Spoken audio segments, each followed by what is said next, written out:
नारायण राणेंनी मला Facebook post करत धमकी दिली आहे अशी फेसबुक पोस्ट प्रकाश महाजनांनी केली आहे। राणेंच्या कार्यकर्त्यांनी मला शिवीगाळ आणि जीवे मारण्याची धमकी दिल्याचा आरोप महाजनांनी केला आहे। तर माझं काही बरं वाईट झाल्यास नारायण राणे जबाबदार असतील असं महाजन म्हणाले।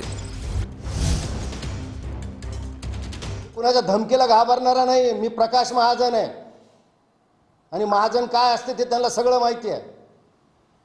काय माझ्या जीवाचं बरं वाईट करायचं ना तर उद्या 10:30 वाजता मी शिवाजी महाराजांच्या पुतळ्याच्या जवळ उभा आहे।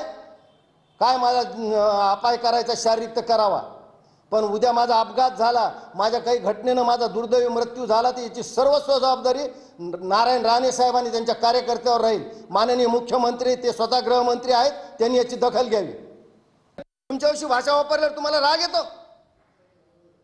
मी उद्या सकाळी 10:30 वाजता छत्रपती शिवाजी महाराजांच्या पुतळ्याजवळ उभा आहे।